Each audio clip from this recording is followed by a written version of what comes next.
पूरी बस क्रैश हो गई है, तो घायल शायद कोई एक सुनने में आ रहा है कि एक कोई घायल बचा है। इसकी जांच होगी ये दुर्घटना कैसे हुई, और उसमें भारत सरकार और विदेश मंत्री से मेरी गुजारिश है कि गहराई से इसकी जांच हो और पीड़ितों को सहायता पहुंचाने की कोशिश की जाए।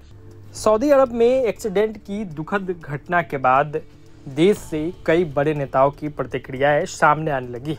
इस कड़ी में प्रधानमंत्री मोदी ने भी इस घटना पर लिखा है। उन्होंने लिखा कि deeply saddened by the accident in Medina involving Indian nationals, my thoughts are with the families who have lost their loved ones.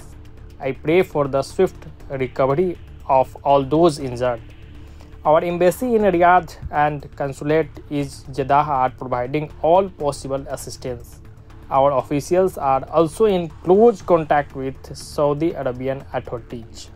तो कहीं ना कहीं प्रधानमंत्री ने लिखा कि देश का जो एम्बेसी है वो लगातार वहाँ मदद में जुटा हुआ है।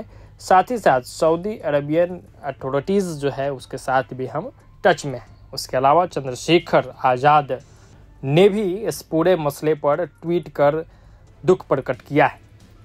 साथ ही आप आगे सुनिए कि कांग्रेस के नेता और सांसद इमरान प्रतापगढ़ी ने इस पूरे मसले पर क्या कुछ कहा है।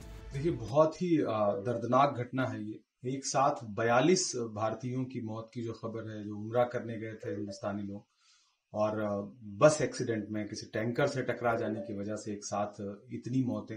ज्यादातर लोग तेलंगाना हैदराबाद के हैं और उसमें बच्चे और महिलाएं हैं। ये और ज्यादा दुखद है कि एक साथ इतनी बड़ी दुर्घटना हुई है।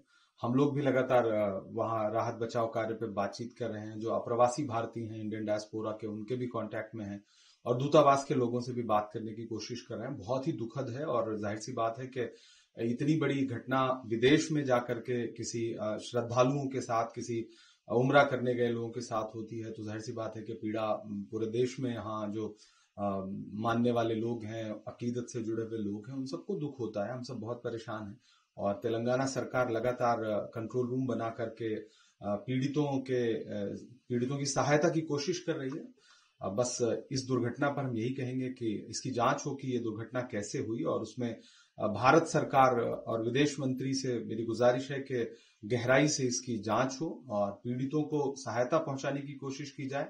अगर उनके परिवार के लोग शवों को, जनाजे को वापस लाना चाहें तो उसकी सुविधा जो है वो प्रोवाइड कराई जाए। जो वहां दफन हो सकते हैं वहां दफन हो। कुल मिलाकर के बहुत ही दुखद है और हम सब, तेलंगाना सरकार, भारत सरकार, सब मेरा ख्याल है कि इस मामले में लगातार दुखी हैं और सहायता की कोशिश कर रहे हैं। और पीड़ित परिवारों के साथ हमारी संवेदनाएं हैं, हमारे जज्बात उनसे जुड़े हैं। मैं खुद बहुत दुखी हूं और लगातार वहां लोगों से बात करने की कोशिश कर रहा हूं। मदद के नाम पर पूरी बस क्रैश हो गई है, तो घायल शायद कोई एक सुनने में आ रहा है कि एक कोई घायल बचा है, वो सरवाइव करे, हम इसकी दुआ करते हैं। बाकी जो लोग मारे गए हैं इस हादसे में, उनके लिए हमारे पास संवेदना है। प्रभातखबर.com, विश्वास वही, रफ्तार नहीं।